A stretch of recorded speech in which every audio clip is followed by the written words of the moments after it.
Yes, people, yes, people, yes, people. Welcome back to the We Talk Football podcast. Allow me to reintroduce myself. My name is Jamie. And to my left, that's Kwaku. How you doing, Quakes? Yeah, not too bad, man. How you doing? I'm doing very well. And this week we've got a big guest on. I think it's the up and coming, the best West Ham YouTuber in the game. It's Ben Glander. How you doing, Ben? I'm good, thanks, boys. Thank you for having me on, and thank you for the kind introduction. Cheers, boys. Now, words from the heart. I am a fan. I watch all your videos whenever I want to get any West Ham related news. Any West Ham fans watching, check out Ben's channel because he knows what he's talking about. He's a big fan of the club. You can tell. Look on the wall. There are some old kits there. Put some respect on his name. But anyway, cheers, let's talk a little bit about West Ham. I mean, we're going to talk about football in general because we've got the West Ham aficionado in. I think we should talk a little bit about how West Ham are doing this year. So it's going well, isn't it, Ben? It's going well. Well, it's got a lot better than any West Ham fan could have imagined. I'd done a predictions video at the beginning of the season based on, what we touched upon a little bit earlier before recording, the size of our squad. We didn't really address the issues that we had in our squad from last season. We didn't really sign anyone until, this was before we signed Soufal. And I predicted 17th. Then we lost against Newcastle at home, and Newcastle, despite it being only the first game of the season, it was a must-win for West Ham considering the fixtures we had. Yeah. And we lost that, and the way we lost it, like sometimes you can accept losing, but it was the way West Ham lost it as well. Just did not look good. And then, we changed this back five, and Moyes has just got them going, and we've just been like with momentum. At the end of the day, West Ham, we're not going to win the league. There's going to be hiccups in the road, but generally we've been absolutely fantastic. And, and at the moment, it's very, very good to be a West Ham fan. I totally agree with you. Again, anyone that listens to the podcast knows that I tipped us to go down at the start of the season. Yeah. And I think to be honest with you, the last bad performance that we really put out on the pitch was against Newcastle. I think ever since then we've been fairly solid. I mean, we've lost a few games here and there. Like we obviously lost in a couple against Everton, lost against Chelsea, lost against United. All of those games though, we left a good account of ourselves. It was just a Newcastle game. The way we lost, it was it was the way we lost. You're completely right there. Yeah. But again, David Moyes done such a cracking job. And I mean, yeah, it's a great time to be a West Ham fan. I was talking the other day saying, for me, I think this is probably the best West Ham side I've seen in my lifetime.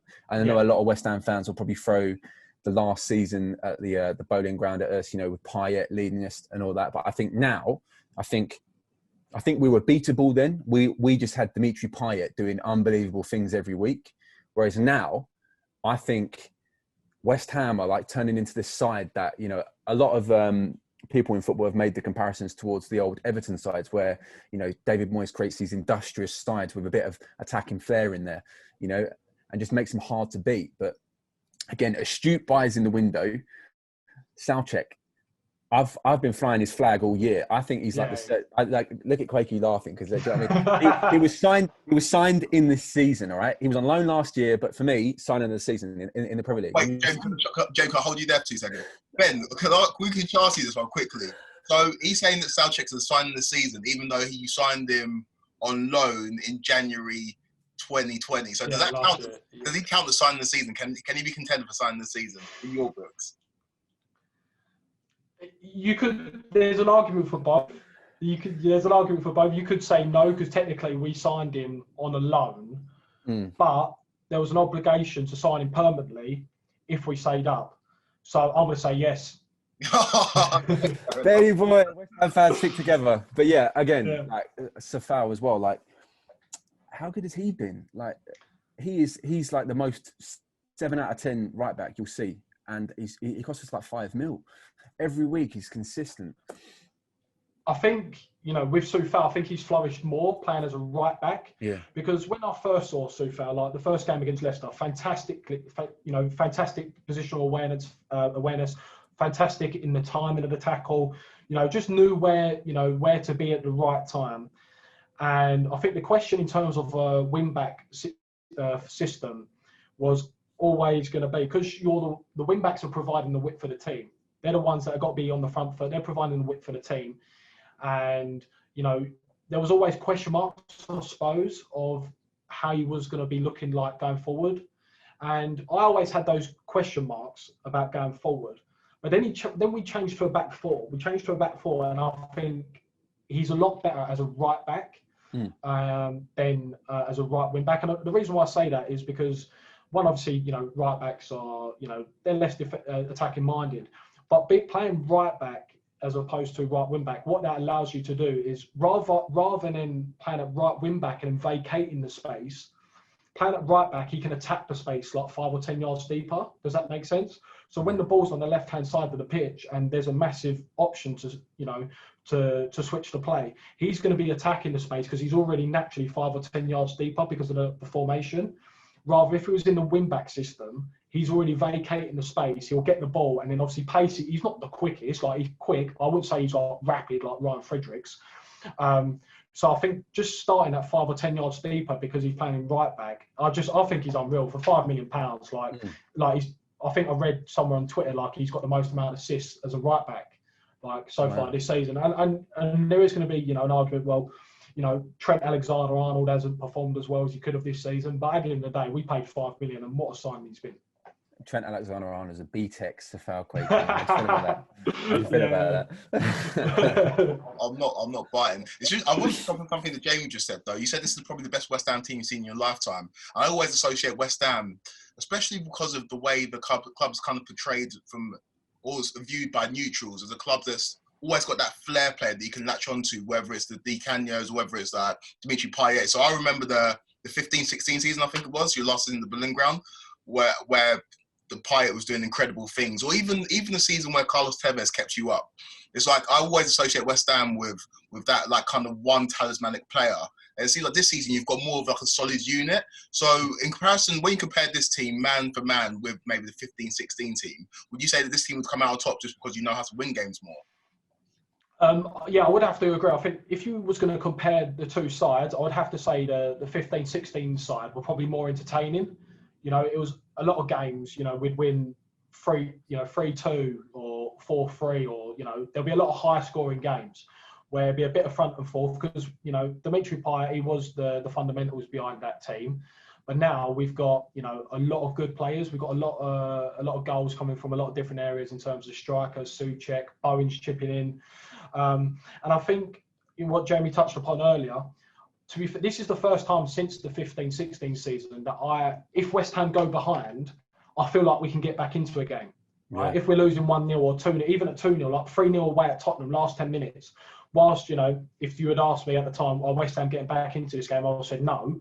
But, you know, this is the first team, you know, since that season where I felt, you know what, this team can get back into any game because it's got the team spirit, it's got the, you know, it's got the work ethic. And I think a huge credit has to go to David Moyes, one for the belief about the team, but also the fitness. You know, the huge issue has been under Bilic, under Pellegrini. You know, when Moyes has come in, he's addressed, you know, these players are not fit enough. And I think Moyes has got the good balance. Like he spoke about Ben Rama, you know, post the Everton game. And I think he's always rated Ben Rama, whilst there's also up for debate whether he was actually a Moyes signing, whether he truly wanted him. I think Moyes believes he's got the technical ability, but what he wants is what can he do in the defensive side of the game? You know, what Fornals does for West Ham in terms of tracking back, supporting Cresswell or supporting Masuaku, he wants to see that more. And I feel like, you know, Moyes wants a team player as well as a good technical player.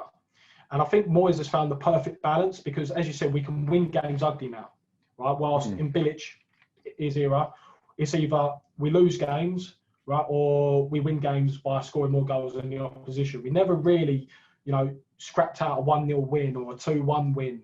It was always 3-2 or, you know, high scoring games. And I feel like Moyes has found the perfect balance between the two. So if I had to compare, I think this West Ham team would beat the 2015-16 team. Well, I think the battle would be won in midfield. To be honest with you, I've said I think West Ham have the best midfield outside the top six, and I stand by that. I agree. I not being biased, but I would agree. Yeah, I would agree. Yeah, exactly. Jamie, can I pose questions to both of you then? You first, Jay, and then I'll get your opinion, Ben. So would you pick them over McGinn and Louise at Aston Villa? On form, yeah, I would, because I feel like Declan Rice. I feel like Declan Rice is the best defensive midfielder in the league. Like, if I'm honest, and I feel like Souček complements him so well. Like Declan Rice, as much as I hate to admit it, he's going to go for when he goes to the end of the season. He's 22 years old. He's going to go for 70, 80 mil, whatever, like that amount. And Souček now, he was being linked with Bayern Munich like a couple of weeks ago. These are two players playing at the top of their game at the moment. Souček, not only is he doing everything that West Ham need of him, he's also popping up with important goals here and there. He's winning everything in the air. He's completely dominant. And Declan Rice does all the dirty work. Best transition player you'll see. I just think, again, me saying that, like, this is what I was saying the other day. Me saying that Declan Rice and Souček are the best midfield outside the top six doesn't mean that I'm discrediting every single other team or every other. It doesn't mean I'm discrediting Tielemans and Ndidi. It doesn't mean I'm discrediting, Moutinho and Neves. I just think they're better than them. The margins aren't huge, but I just think on form you won't find a better team, a better midfield partnership. Kwaku, Ben, go on. Your turn, mate. Back me up. Yeah, I would have to agree. And I think what we see from Declan Rice post lockdown is the last couple of years, Rice has had to sort of withdraw certain parts of his game that we've seen after lockdown because of the fact that Noble's been playing. Now Thomas Souček is at West Ham. He's sort of got the license. He knows if he can go forward. Right, he's got Thomas Souček who can cover, he can run, he can cover distance in order to make a tackle or an interception. So he's sort of let himself go in terms of being more, just having more freedom going up the pitch. And I think with Declan Rice, if this guy was Spanish, if this guy was German, if this guy was any other nationality, right, this guy would get berated a lot more. He generally would. And I see a lot of comparisons. For me, like I don't know if I think he's the best. I think he's the second best. I think Fabinho is the best. Right? I think Fabinho's all-round game is exceptional. Kante, I've never felt he was a CDM. I've always thought he was a box-to-box midfielder. This guy just runs around whilst his numbers, his interceptions and whatnot are second to none.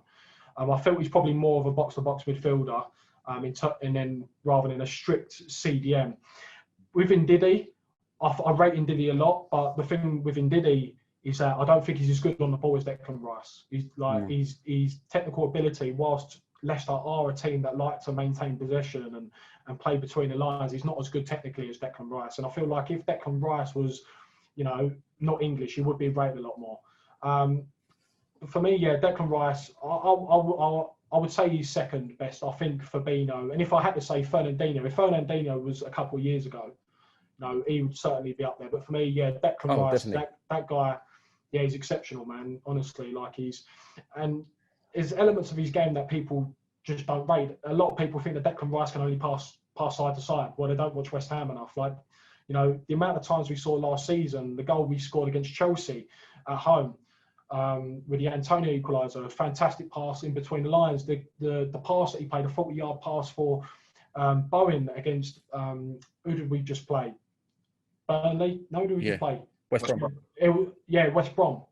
A fantastic long ball. So he has got more to his game. But, the one thing that Declan Rice doesn't always have in abundance compared to these other CDMs is the players in front of him.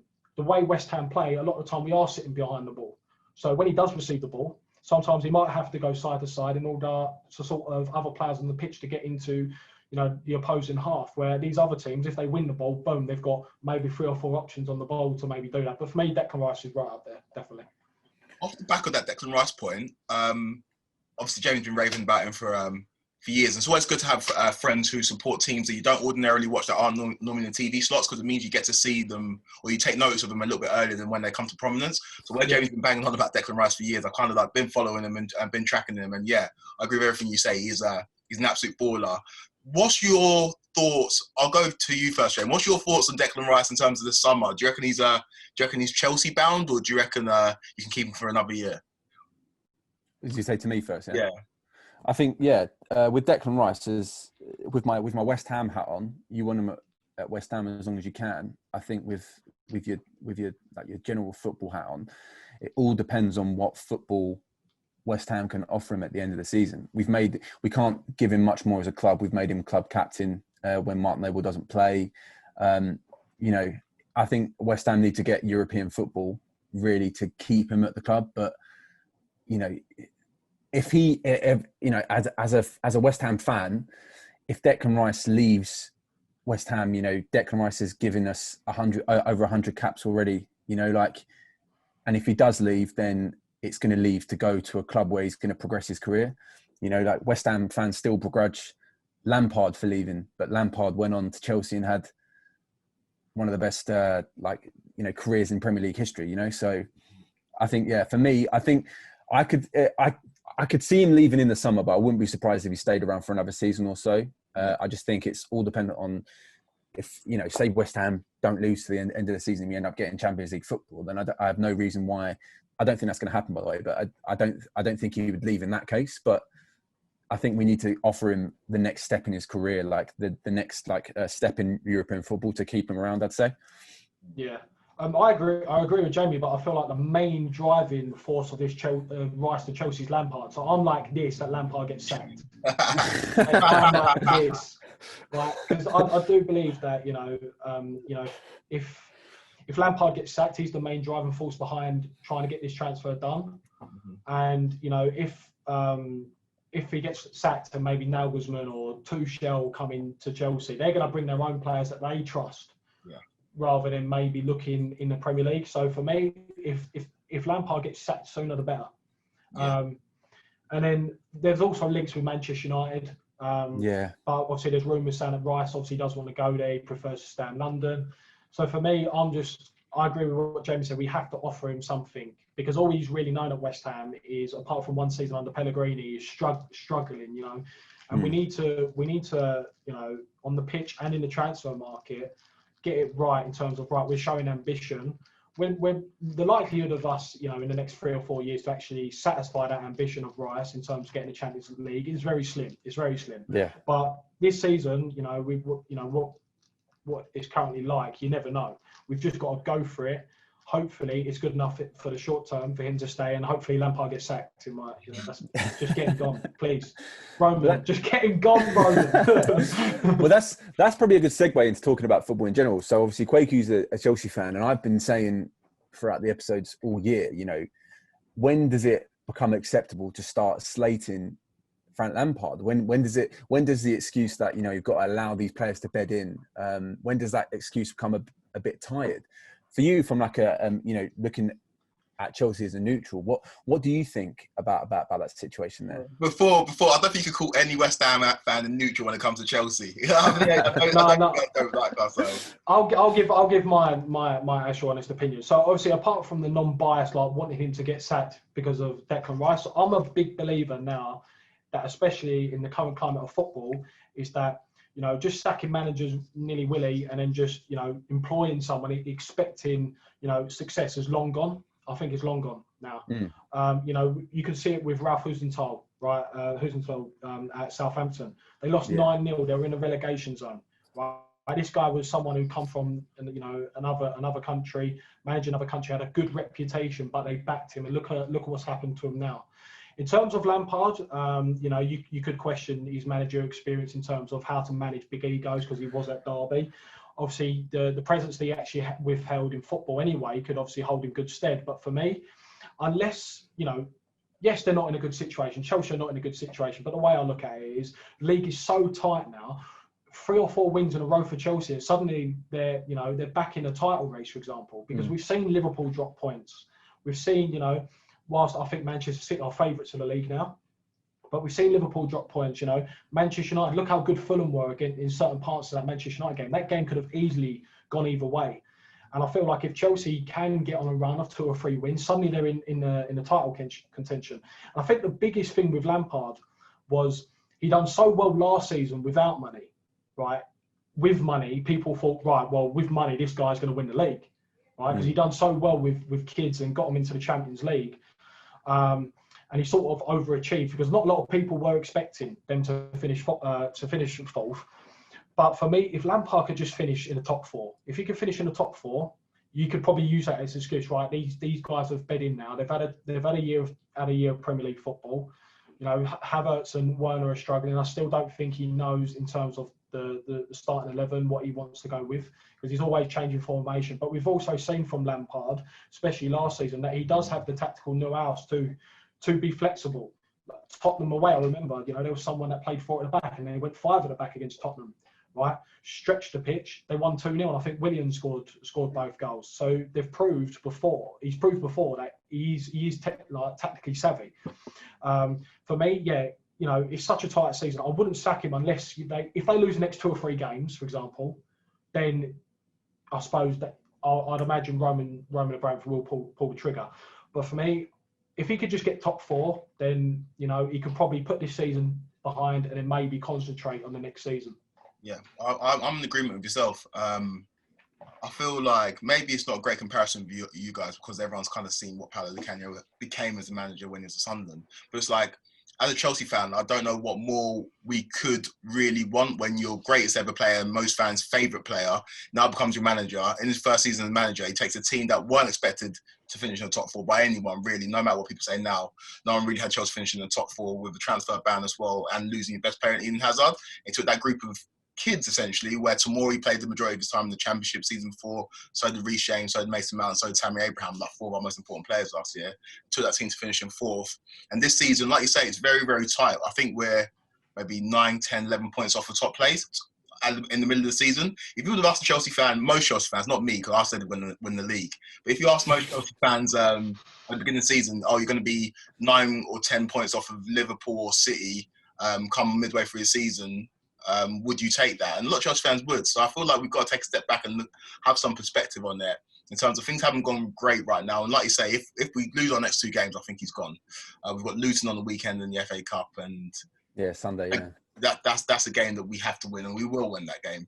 But it's the perfect game to have, because it's you know, you'd expect that. It's one of them games where it's a lose-lose scenario, really, because if you smash them 5-0, you're expected to beat Luton 5-0, but if you lose, no one will be really surprised, because it's the magic of the FA Cup.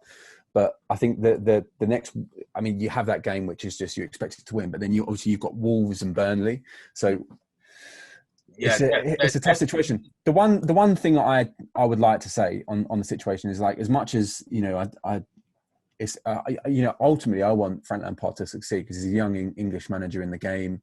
You know, he was like, you know, he's always a solid player, always a joy to watch. As, like, you know, just he scored so many goals. You want him to succeed, but he is getting special treatment right now, because even me and Quaker talk a lot about football thing, and even when I said to Quaker, you know, if this was, you know, Francesco Lampardino or whatever from Italy, right?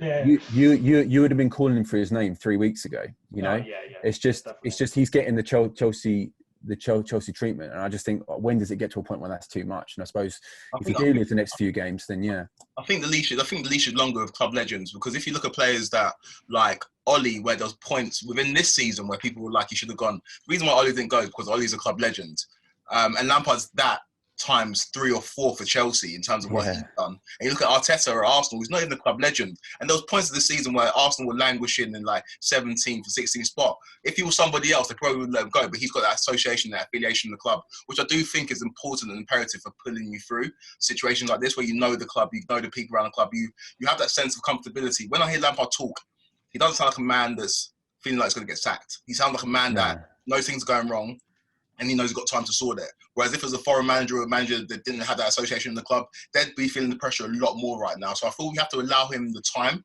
Obviously, it will get to a point, if we carry on losing games and this form continues, he will have to go, just because that's the nature of football. But I feel like we give him as much time. We give him more time than we've ever given any manager under the Roman Abramovich era. And also, like, I just want to touch upon, like, talking about, obviously I said about, you know, sacking managers and bringing new ones in. If Lampard did get sacked and they bring in Nagelsmann from Leipzig, he's going to need, it's another project for him in terms of, it's going to take time to rebuild, because he's a young manager. He would want to come in, you know, if Chelsea want to go down that route of getting an experienced manager that's going to probably deliver success. I don't know who's out there. But they would have to go down that route. But if they're going to go down the route of Nagelsmann, he's going to want more time. And if, you know, if he comes in, whilst he is German, if he comes in and goes, right, you know what, I don't think Ben Chilwell's good enough, right? Chelsea have spent 50 million, so I feel like they have to give him. They have to give him, unless, as you know, you guys said, like, you know, Chelsea lose next couple of games, they go down to 12th, 13th, and whatnot.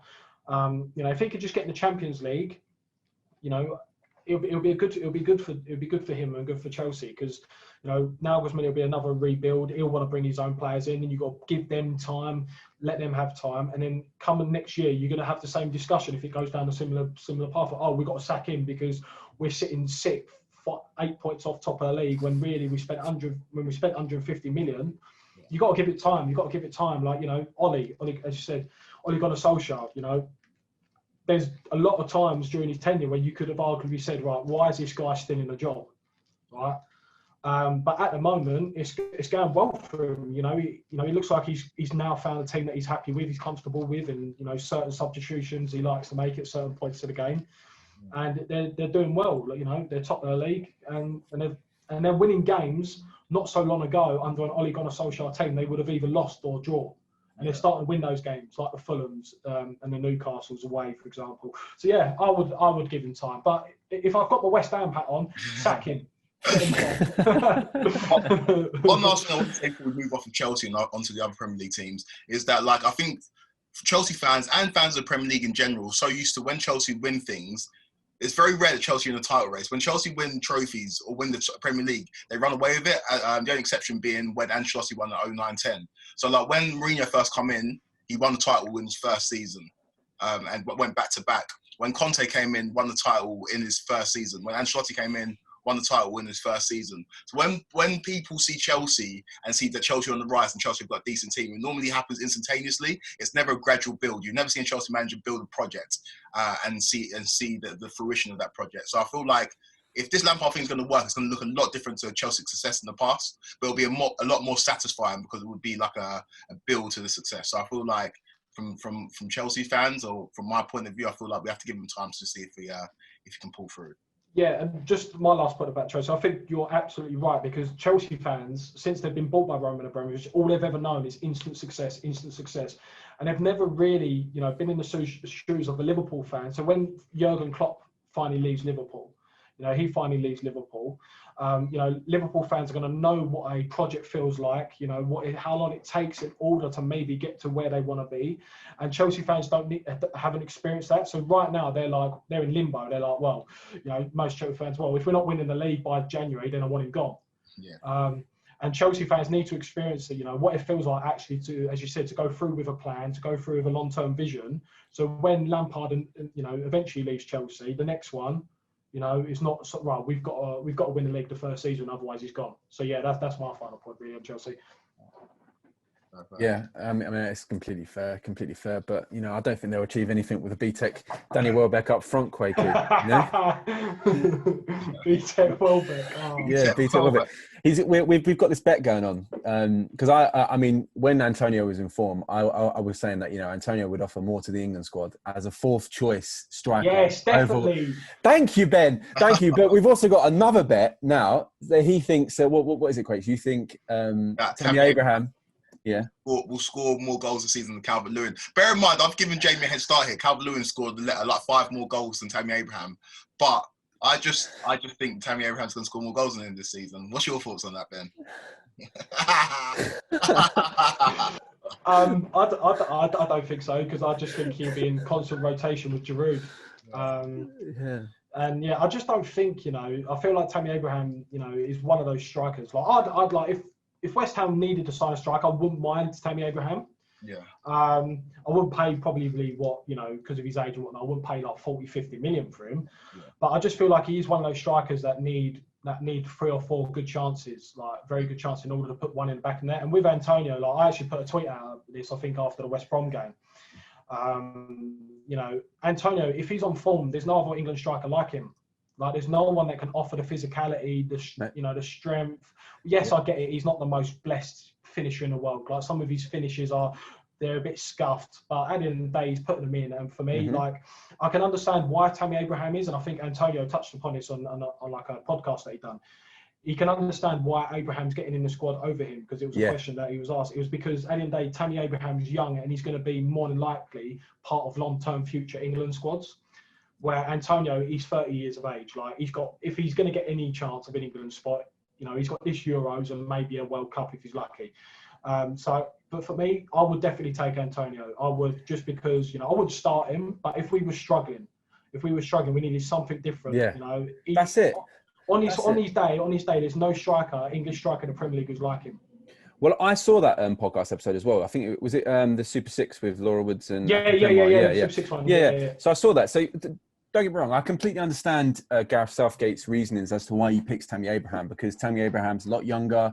If Gareth Southgate's there for 5 years, Tammy Abraham is in the England squad for 5 years, and he can follow his progress throughout that. So I understand from a longevity point of view, but from the point, like alluding to what you were saying, if it's the 60th minute of a game, we're 1-0 down to, I don't know, Croatia, bringing on Antonio in the 60th minute or the 70th minute, he is going to bully defenders. He's going to offer something different to what I think, Tammy Abraham could, I just think that Tammy Abraham can't influence the game as much as what Mikel Antonio can. Yeah, I agree.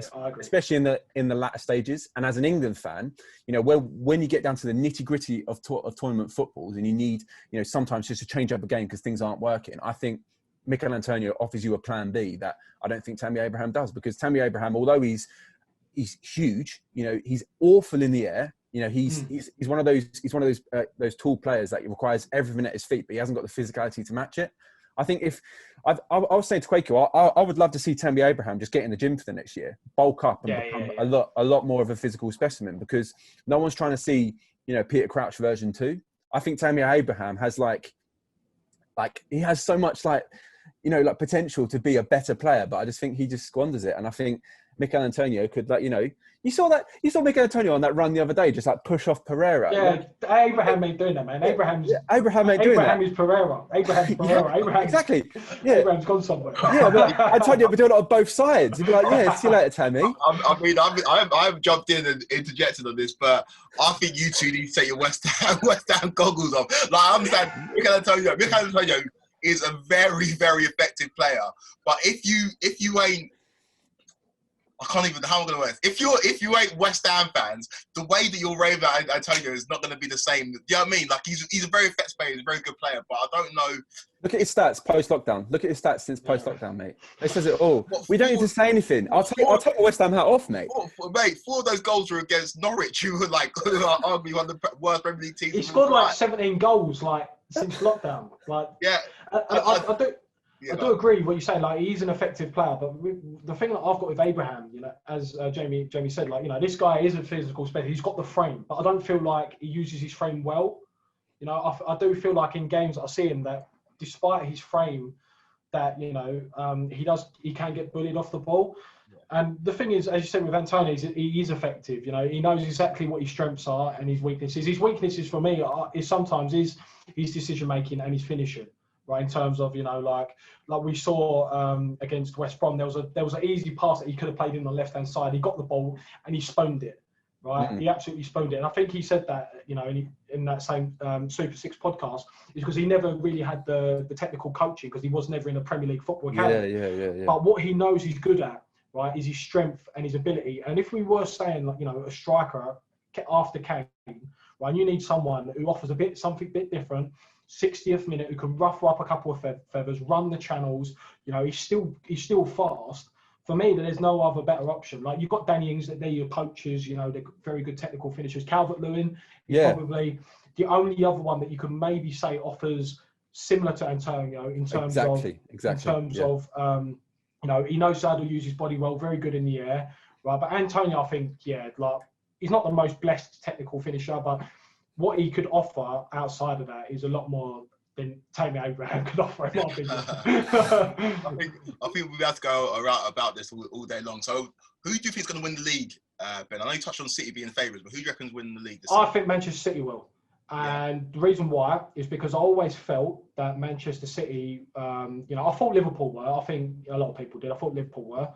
I even still felt Liverpool were going to, even after the Van Dijk injury, because you'd seen games with Man City, they still had that capability of leaking goals. But now they've actually sorted that out. Obviously, they brought in Ruben Diaz, and whilst I think Pep Guardiola is a fantastic manager, he's taken his time in order to sort that defence out. He's only spent 500 million on it. You know what I mean? Like, wow. Where's Ben Glander? Where's Ben Glander? They've gone. Oh, mate, literally, he spent 500 or 600 million pounds to sort out a defence, and he's reverted back to John Stones. And you know, it looks like they've sort of come up with a combination that's working well with them. And if Man City can keep that, you know, as they say, you know, strikers win games, defence wins titles. And if they can keep that momentum of not keeping clean sheets, and stopping that leakage of goals, which it looks like they have, I can't see anyone, because I still think with Man City going forward, they haven't clicked into full gear. Yeah. Because they're not really winning games like they used to, like the 3, 4, the 5-0s. They're winning games like 1-0, 2-0. So yeah, I think it's Man City. Yeah, and who makes the rest of your top 4 then? So Man City number 1. Who's 2, 3? Oh, Man City, Liverpool, Manchester United. Who's in and around it? Leicester, Spurs. Leicester. Again, you know, the thing is with Leicester, they've done it last season. They're fantastic for the first 6 or 7 months of the season, and then as we saw, like, you know, last season they sort of derailed. I don't know. I just got a feeling, you know. I don't know. I got a feeling it looks like Maddison's hit some form. Yeah. Vardy obviously continued to score goals. Yeah, Leicester. There's an argument for Tottenham. Maybe Tottenham. Yeah. Maybe Tottenham. I think Mourinho. You know, he's just one of those managers that'll grind out 1-0 victories. But there's also, he's shown a little bit in the last couple of weeks where they've let those 1-0s go away from them. Yeah. You know, like a Crystal Palace, they decided to sit deep. Fulham at home. Yeah, you know what? I feel like 4th place. Even West Ham. You know, from pretty much, I feel like 4th place to, you know, teams like Everton, Leicester, Tottenham, Chelsea. Chelsea. I feel like 4th is up for anyone. Yeah. I really do. I feel like 1 to 3rd is probably set in stone. Yeah. In terms of who they're going to be, it's just dependent on who's actually going to win it. So yeah, I feel like 4th is definitely up for grabs. Okay. Yeah, it was interesting what you say, because I had the same top 3 as you, but then I had Spurs to finish 4th. I was talking to Quaker a little bit earlier before the episode about. Did you see the interview with Maddison last night where he was saying about the togetherness? And it's exactly like you said, they had that togetherness for the first 6 months of last season, but where was it for the last 10 games when they absolutely capitulated? Yeah. So, you know, so I think you're completely right. I think the race for 4th is completely wide open. I think West Ham, if I'm honest, as much as I'd love to like fantasize and dream about it, I think our squad is so small. It was small at the start of the season, but we've now let Haller and Snodgrass grow. So that's one thing I do want to touch on. When we were talking about West Ham, I forgot to touch on it. I don't want the story to hark back to the 15-16 season, but again, it was similar when you got to like January in that season, halfway through doing really well under Bilic, and then no investment was made in January, and kind of West Ham kind of slide a little bit. And it seems like this January is, I don't know, you've got 10 days of transfer window left, so you might bring someone in, but you just let Haller go for 20 mil, which you had to make that deal. 20 mil for Haller, who's been bang out of form for West Ham. You've got to snatch Ajax's hand off, but you're left with one striker, and we know Antonio's fitness history hasn't been great. So do you reckon your club will make the investment required this January to make sure you sustain the push for European places? Do you want to answer this first, Jamie? Or? Yeah, I mean, history would suggest no. The fact of the matter is, I spoke to you a little bit about this, Ben. It's West Ham aren't proactive enough in the transfer market. We're too reactive.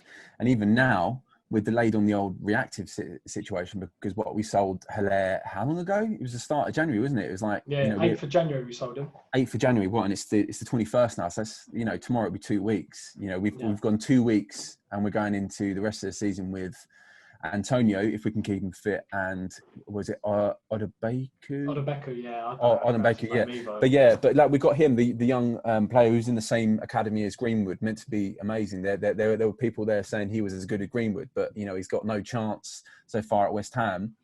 Like we go into the rest of the season with no like recognised strikers. You know, we could have got Josh King. but apparently his wage demands are ridiculously high, and now Bournemouth know that we need a striker, so their demands are going to go up. It's just history would suggest that we're not going to sign anyone. Just I draw it back to the summer when we were trying to sign Tarkowski, and we were putting in bids of 20 to 30 million, and they wanted 50, and we knew they were going to get rejected, declined. Rejected. And it's the same with this Sevilla striker. We put in a low bid for him, gets rejected. It's same old West Ham, just trying to do everything on the cheap, and it looks like we'll probably sign some 35-year-old Algerian on deadline day. My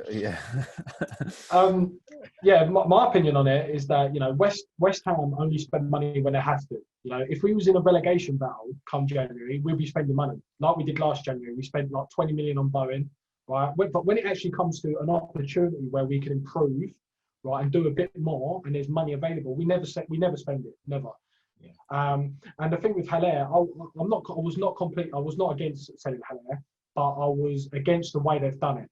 These owners, these West Ham owners, they're businessmen, they're not football people, right? And one of the first things I got taught at business GCSE, right, and business A level is supply and demand, right? So what they should have done to Ajax is like, right, we're going to accept your £20 million offer, we're happy with it, but let us go and buy a replacement before, we tell the whole world that we need a striker, that we've got £20 million, right? And they obviously decided to go down that route and sell him first before looking at a replacement.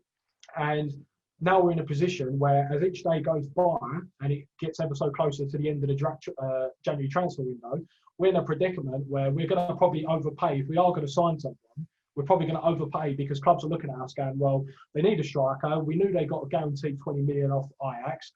We're going to slap an extra 20 or 30% on top of that. And then we might slap another 10 or 15% on top of that because now we need to go and find a striker to replace the one we're selling to West Ham. So instead of just, saying to Ajax, we'll sell him to you, but we'll leave it a week and give us a week before we can actually go and address the situation. And, West Ham, as you said, as Jamie said, always reactive instead of proactive, It don't make sense though, because West Ham's transfer policy to me is just all over the place. I don't know even if it's proactive or reactive. Like, for example, the whole hoo-ha with Grady going and the whole fallout from that. And then at the end, bringing in Ben Rama, which I don't know whether that's like a progressive signing or what kind of signing that wasn't. I feel like Ben Rama will come good. He was linked to Chelsea at the beginning of that transfer window. And I think he's a top quality player. He will play at the highest level eventually. But I don't really understand what your policy is, because would you say that Ben Rama signing was a reactive one? Was that a proactive one? And what are you going to do in this summer? You signed how many strikers in the tenure of Golden Sullivan? Like 49 or something. Yeah, absolutely ridiculous. That's crazy. I don't know. I don't even know if it is about being proactive or reactive. I just think there's a scattergun approach. Yeah. I think the keys need to be given to Moyes and let Moyes bring in the players that he wants to bring in. I do think he's got better under Moyes. I feel like he's got better under Moyes. In terms of, as you said, he's someone who's mentioned and reiterated on a load of occasions that he wants the right person. He's not going to sign someone just for the sake of it. And in terms of the Dean Garner, in hindsight, you could probably say it was okay because there was even parts under Bilic where he wasn't actually getting in the starting 11. And now, obviously, at the moment, he is out injured. But I feel like, a lot of the sort of, the annoyance of West Ham fans was that, David Moyes come in and said, right, he wants young, hungry players from the Championship, for example. And we had one. We had one that done very well in the Championship. And then we decided to sell him and then buy someone from the Championship, if that made sense. So it was just almost like contradiction. Yeah. And, in hindsight, it does look like that Dean Garner maybe at the moment it's not working too well for him. And with Ben Rama, I feel like, he's just trying to find a balance. As I said, Ben Rama, David Moyes after the Everton game was like, right, Ben Rama, he didn't really mention about his qualities on the ball because I feel like David Moyes knows about it. Yeah. Right? It's, as I said, what can you do and bring to the team in terms of tracking your fullback, working hard, covering distance? And that's what David Moyes wants. And it doesn't matter if you're the best player in terms of technical ability. If you're not going to run for David Moyes, you're not going to play. Yeah. And I feel like, David Moyes, Ben Rama is, whilst he isn't settled yet, because, I feel like at times he's trying too hard in terms of, because he wants to impress, someone coming from the Championship, they want to impress the new fans and prove to people that he can play and adapt at the highest level. But I just think, just bide his time. I think we've seen flashes of him at the moment that show, like the Leeds game, whilst his decision making could be maybe a little bit better at times, but I feel like we have seen flashes that this guy is going to come good. And in terms of whether it was David Moyes' signing or not, that is something that, West Ham, the Sullivans and the owners, whilst they're business people, they just love signing their own players or having an input on potential signings. Yeah. Because apparently it was actually Moyes who wanted Eze from QPR before he went to Palace. Apparently he was the one that he wanted. Yeah. Then he went Palace, and then he kind of had to go for Ben Rama. I think Ben Rama will come good. I just think people have to realise that there's going to be days with Ben Rama that he's going to frustrate because it's the kind of player he is. But there's also going to be days where he's a joy to watch. And a lot of West Ham fans, they say, oh, he gives the ball away too much. But sometimes, with Bruno Fernandes, I'm not comparing the two, obviously, quality-wise, but Bruno Fernandes, he gives away the ball the most for Manchester United. And the reason why is because he's trying things. He wants to unlock defences. And that is why he's got some of the best numbers in terms of assists and goals. Because if he doesn't go his way, he's going to try and continue to do it. Yeah. And one of those passes will unlock it. And just going back to the Ben Rama thing, Ben Rama's pass for Bowen, right, that led to West Ham's goal. No one really spoke about the pass. Yeah. Everyone spoke about, obviously, the Fornals assist and the goal. But the pass from Ben Rama that unlocked that Burnley defence and stretched that defence and sort of, disorganised them was fantastic. And that's what Ben Rama needs to do, is find a balance between knowing when to play that key pass and knowing when to maintain possession for West Ham. Ben Rama looks like, maybe it's a lazy comparison, but to me, it's like Riyad Mahrez. And when Riyad Mahrez went from Leicester to Man City, he wasn't starting straight away because similar to Moyes, he wasn't doing the running that Pep required. He was, unless they got used to being a luxury player, he didn't really ever track back. And Man City had to get used to that because that's what you have to do at the top level. And like you say, I have no doubt that Ben Rama will come good. He's an absolutely quality player, and the player that I wanted Chelsea to sign when he was on the market when he was leaving Brentford. I want one word answer from both of you though. So obviously West Ham need a striker. Jamie, go first. Who would your dream signing be at number 9? Realistic. It's got to be realistic as well. Yeah, I was about to say Mbappe, Daka. What? Yeah, Daka. Patson Daka. Yeah, mine's exactly the same. Patson Daka. And that's not just me, sort of copying Jamie. The reason why, if West Ham are going to take a chance on someone from Europe who has not played in the Premier League, I would rather do it with someone that is at a club who's got a proven track record of producing talent. Sadio Mane, Dominic Szoboszlai, whatever his name is, Erling Haaland. And if at the time, Daka under Erling Haaland, he was actually played as a wide player. Now, obviously, they sold Erling Haaland. He sort of transitioned into a striker. Naby Keita for one as well, with another player. So I would go down the Patson Daka route because it does look like, whilst he does play for an attacking team that score goals and trying to adapt to West Ham, who are a little bit more cautious in terms of possession and trying to catch teams out on the break. So, but what he would possess in terms of his pace, in terms of, his pace and just getting behind defences would suit West Ham down to the T. And I would take the chance on him because of the proven track record that Red Bull Salzburg have done producing talent. Okay. How much did that cost West Ham? How much did that set West Ham back? Apparently they said 25 million. Apparently about 25 million. And if we're going to spend, we're rumoured to be buying, or had a bid rejected for this Seville striker. I've only watched him once, and that was when Seville played Man United in Europa League. I don't know too much about him. But having watched Daka, mainly because when Erling Haaland was there, when they played Liverpool in the Champions League or whatnot, I would rather, if we're going to take a chance on someone, I'd rather take a chance on Daka. Yeah, I mean, you've only got to look at his stats. Like last year, he got 24 and 31. He got 8 in that, and he's 8 and 8 this year so far. Obviously, playing for Salzburg, it's not the highest standing in the world, but as you alluded to, there's been so many quality players that have come over and made the transition, whether that's in the Bundesliga or over into the Premier League. Yeah, I'd like to see someone like that, young player. Nice. He's only 22 as well. 22. Yeah, perfect. 22, yeah. Is that the profile player you want? Someone who can run in behind? Yeah, that's what we need. That's what we need. Someone who isn't going to be afraid to do that kind of thing, because that's the player David Moyes clearly wants in his team. I think that's the identity that West Ham have quickly being recognised by. Look at Bowen on the right. Bowen works his socks off. I think the game against West Brom was the first time he played 90 minutes since I could see in a long time. It's like you usually running your socks off. You've got Declan Rice and Soucek boss in midfield. The left-hand side, whether it's Ben Rama or Fornals. I think Ben Rama had a really good game against West Brom.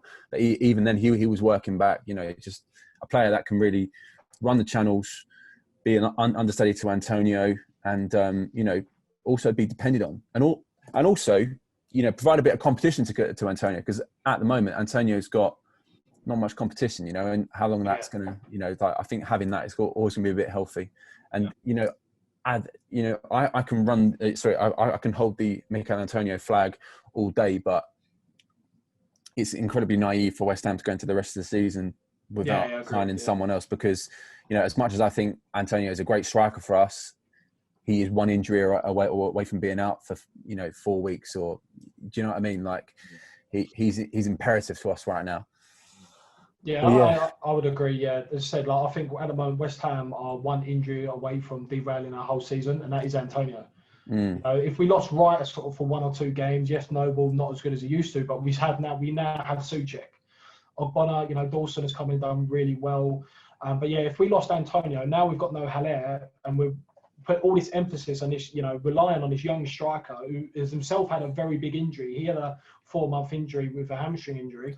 Then, you know, we could derail our season if we don't sign someone. Yeah, for sure.